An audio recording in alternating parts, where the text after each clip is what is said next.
Jadi cerita kali ini dialami sama satu keluarga yang lagi liburan ke taman safari. Ada bapak, ibu, dan dua anak. Kita sebut aja namanya Pak Arif, Bu Nita, anak pertamanya namanya Rini, dan adanya namanya Rio. Arif, Nita, Rini, Rio, mereka beda 2 tahun. Rini kelas 3 SD dan Rio kelas 1 SD. Rini sama Rio ini tuh lagi liburan sekolah, dan kepengen banget ke taman safari. Akhirnya Pak Arif sama Bu Nita nurutin permintaan anak-anaknya. Rencananya mereka sekeluarga bakal ke taman safari hari Jumat, dan pulang hari Minggu. Jadi ceritanya Pak Arif sama Bu Nita mau surprisein anak-anaknya buat nginep di karavan taman safari. Jadi karavan itu kayak penginapan gitu di dalam taman safari. Letaknya tuh kayak di tengah hutan gitu. Terus kayak bener-bener ngerasain pengalaman tidur di karavan yang bentuknya mobil gitu. Nah, dari sekian banyak penginapan di taman safari, Pak Arif sama Bu Nita tuh sengaja untuk milih nginep di karavan.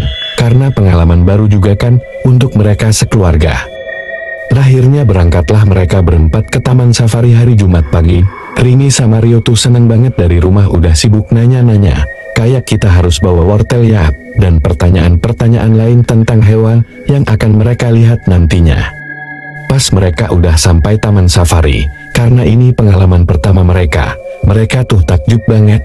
Dari awal masuk taman safari kan pintu masuknya besar banget ya, kayak mega gitu. Muka mereka tuh berbinar-binar banget, berisik banget terus teriak-teriak gitu.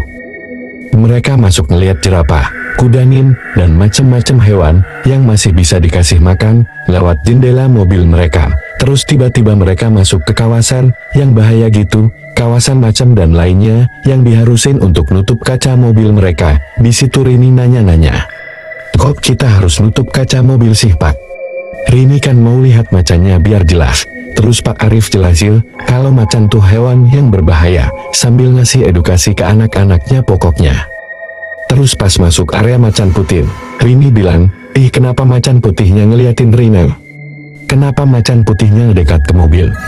"Ih papa, mama macannya marah ke Rini." Di situ mama papanya bahkan Rio pun kaget, karena nggak ada macan di sekitar mobil mereka, yang lihat cuma si Rini doang. Semua macannya kayak lagi duduk-duduk di dekat kandang mereka gitu posisinya, jauh dari mobil. Terus pas mamanya nengok ke belakang, deket tempat duduknya Rini, mukanya Rini tuh pucat banget.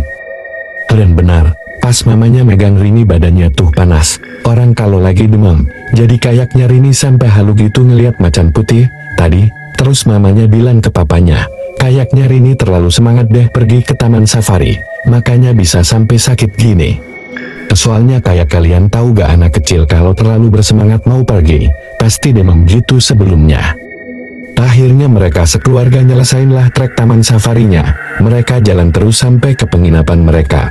Pas sampai di karavannya itu, waktu menunjukkan jam 4 sorean lah kira-kira. Bu Nita gendong Rini, terus nidurin Rini di kasurnya. Jadi tuh unik banget, biar ada gambarannya. Di mobil karavan ini tuh ada 2 kamar. Satu kamar yang kasurnya master bed gitu, satu lagi kamarnya yang tingkat atas bawah. Terus ada ruang tamu yang ada TV-nya juga. Jadi sebenarnya tuh sempit.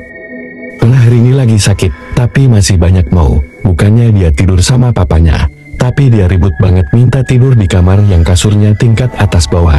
Dan dia kepengen tidurnya tuh di bagian atasnya gitu, karena Bu Nita juga mikir kasihan sama Rini soalnya kepengen banget. Akhirnya Bu Nita ngasih Rini tidur di situ. Udah tuh Bu Nita ngasih obat dan lain-lain. Sekitar jam 8 malam Rini udah tidur karena efek obat. Adiknya si Rio tidur di kasur bawahnya.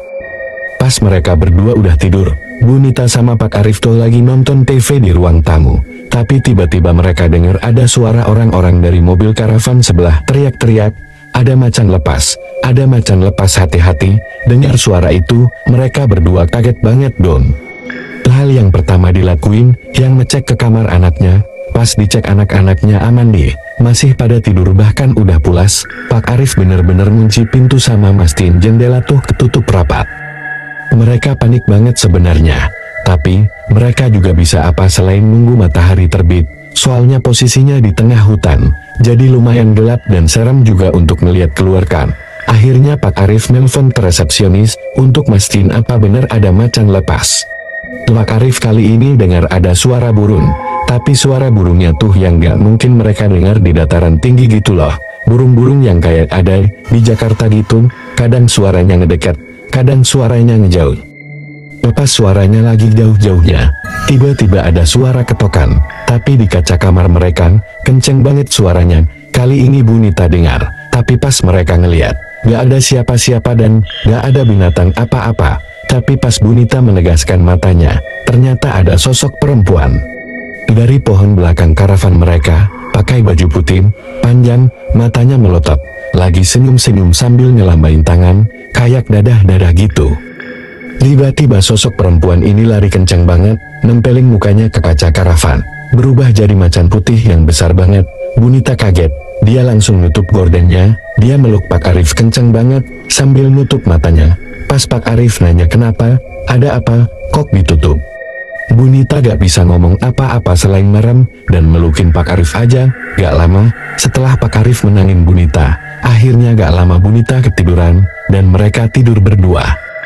Besok paginya, pas dicek, demamnya hari ini tuh udah turun, terus mereka mutusin untuk keliling-keliling taman safari hari itu. Mereka nonton pertunjukan, ngasih makan penguin, lumayan seru, dan banyaklah aktivitas mereka seharian, sampai akhirnya udah jam 5 sore. Bunita bilang ke Pak Arif untuk cepet-cepet balik ke karavan, karena dia mikir kalau gelap jalanannya tuh serem buat kesana. Akhirnya mereka sampai karavan masih agak terang dikit. Rini sama Rio mandi, semuanya bersih-bersih. Lepas udah ganti baju tidur, tiba-tiba badannya Rini panas lagi. Kayaknya Rini tuh kecapean, karena aktivitas yang lumayan banyak kan hari ini. Akhirnya Rini ditidurin mamanya lebih cepat, kayak jam 7 udah naik kasur. Gak lama Rio juga tidur di kasur bawah. Mama papanya juga ikutan masuk kamar lebih cepat malam itu.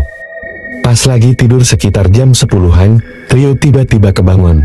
Dia dengar ada suara binatang berio yang masih kelas 1 SD takut banget kan. Dia manggil-manggil kakaknya, Karini, Karini, tapi gak digubris sama kakaknya El. Terus Rio mau ngecek kakaknya dong. Dia naik ke atas tangga kasurnya. Pas tangannya udah nyentuh kasur atas, dia dengar suara yang dia dengar tadi ternyata dari atas. Tapi pas dia lihat, ya bener kakaknya masih tidur di atas. Tapi yang anehnya, ada ekor warna putih, garis-garis hitam.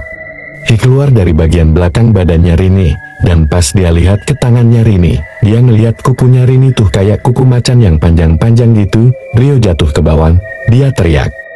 Akhirnya papa sama mamanya datang ke kamarnya. Papanya kaget banget ngeliat yang tidur di kasur ini, udah bukan Rini, tapi sosok macan putih. Anehnya di situ mamanya Rini gak kaget sama sekali, dan malah tenang terus nempelin mulutnya ke kuping macan ini. Sambil kayak bacain doa-doa sekaligus bacaan gitulah.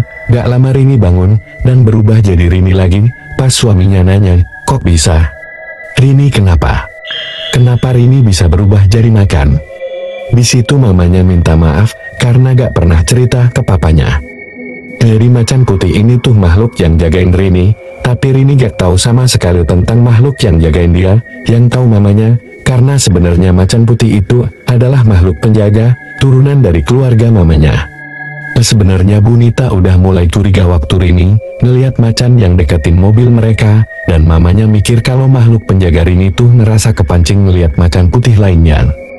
Jadi itu tuh sosok siluman gitu, dia bisa berubah jadi perempuan, terus bisa juga berubah jadi macan. Kenapa sosok siluman ini nunjukin dirinya jadi perempuan kayak seakan-akan nakutin Rini gitu? Soalnya dia kayaknya pengen nunjukin dirinya aja, karena si Rini juga gak tahu dia dijagain sama sosok itu yang sebenarnya gak mengganggu.